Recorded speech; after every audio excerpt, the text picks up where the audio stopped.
Dun sa Blue Ribbon Committee ni Senator Lacson, ang daming question dahil ang dami niyang hindi kinalkal. Parang pinaliligtas niya ang Pangulo sa investigasyon, itinuro na ni Saldi, hindi niya pinatatawag si Martin, hindi niya pinatatawag ang Brave 18. So, bakit gano'n? Meron siyang pinoprotektahan? May gano'n ba? O yun ang dating eh. Kaya tayo lugmok ng lugmok ngayon, hindi lamang sa gera. Wala pang gera, eh, hirap na ang bansa natin dahil sa korupsyon. So yan talaga ang malaking problema ng ating Pangulo ngayon. Dahil imbis na aminin, imbis na pagsisihan, imbis na gawin yung tama, ipahuli, ipabawi yung pera ng mga ninakaw, ipahuli yung mga nagnakaw, ipinagtatakpan pa at isinisisi sa kanilang mga political rivals.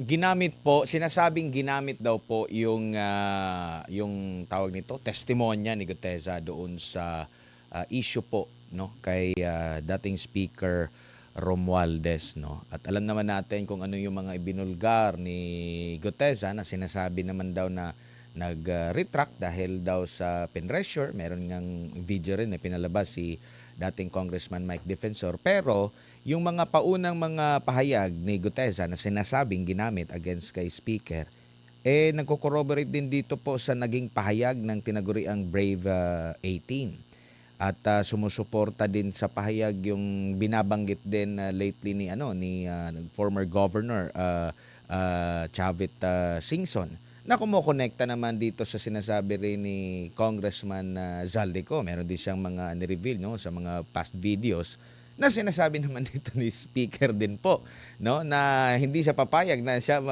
kumbaga makokonekta na ba natin dito, kaya't kailangan na talaga na mas bigyan ng priority considering trilyong piso ang pinag-uusapan na dito at napapanahon na para mas mapagtutuunan ito ng pansin at imbitahan na dyan po sa Senado, sa Senate Blue Ribbon, considering sinabi din ni SP Soto na willing daw siyang ibalik yung investigasyon ukol dyan. Opo, tama yan, Admar, kasi nga dun sa Blue Ribbon Committee ni Senator Lacson, ang daming question dahil ang dami niyang hindi kinalkal.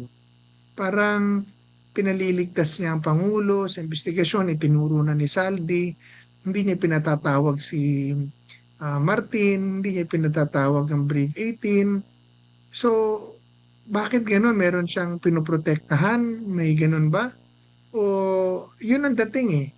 So, kaya nga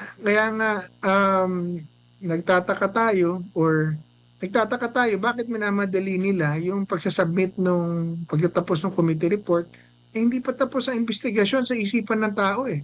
May sinabi pa si Martin, may sinabi pa si Saldi, itinuro pa si Presidente Marcos.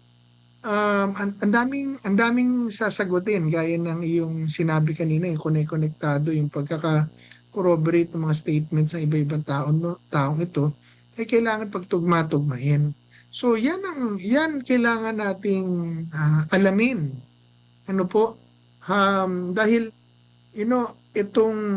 itong mga paraan ng gobyerno ngayon, lumalabas, gusto nilang taasan ng buwis ng mga bilyonaryo daw. Pero pumapalag yung mga bilyonaryo dahil sinasabi and I agree with them na bakit kami na naman bakit sila na naman daw ang hihingi ng pera, kung kailangan talaga ng pera ng gobyerno, di magbawas sila ng mga kurakot nila. Yung nawala lang daw sa without even fixing the holes in the system, they want more money. So ang tanong, kung kukunin niyo na naman yung dagdag na perang yan, saan na naman mapupunta yan? Sa tao ba or sa corruption na naman? So, kaya we need to do a, a real reform and revamp dun sa mga sistema at mga taong nangurakot dahil kahit sa dagdag ng krisis, sa gitna ng krisis, Kahit magdagdag ka ng magdagdag ng pera, kung butas naman ang ating sisidlan dahil sa korupsyon, ng korupsyon, hindi rin mapupunta sa tao yung pera. So, yeah, yan po ang ano, yan po ang tanong sa ating sa ating lahat ngayon. Bakit yung dinidikdik nyo yung impeachment ni VP Sara, samantalang kung talagang gusto niyo ng accountability, bakit hindi niyo imbestigahan lahat? Bakit yung mas malaki ang inyong itiniisang tabi at yung mas maliit na issue ang inyong fino-focusan?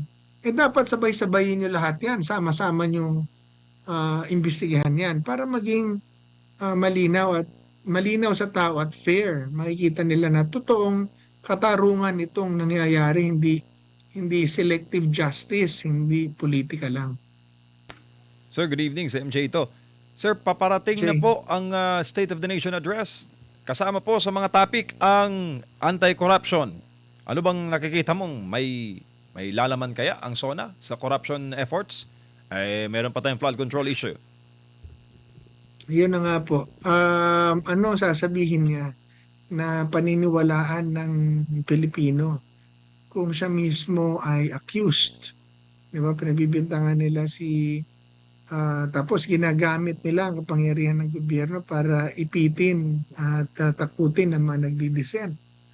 Yung mga um, yung mga tao na nagsasalita against corruption, pinahuhuli, kinakasuhan, inaabala, inihiya.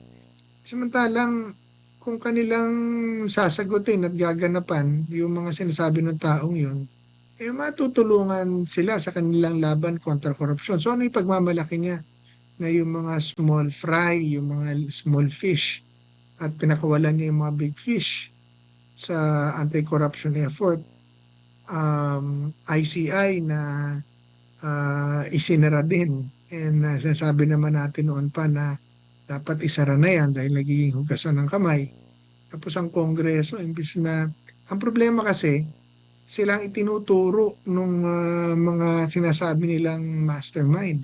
Si Saldi, si Martin is talking about the executive department, na ang mga witnesses are pointing all to them. So, ano pagmamalaki ng Pangulo, ng administrasyon sa anti-corruption? Wala naman sila na ipapakulong pa maliban sa mga ginagawa nilang scapegoat. So, I don't know what he will say na paniniwalaan ng tao when you talk about corruption. Pag tinignan mo ang corruption index, ang red tape, ang ekonomiya, na sinasabi ng tao, kaya tayo lugmok ng lugmok ngayon, hindi lamang sa gera. Wala pang gera, hirap na ang bansa natin dahil sa korupsyon.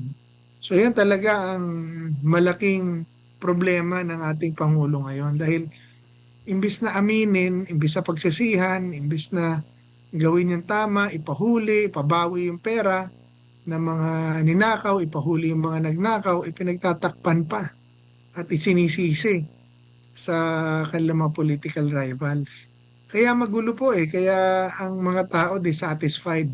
Para bang nag-aantay na lang ng may milagro mangyari or mag-eleksyon na, ganun.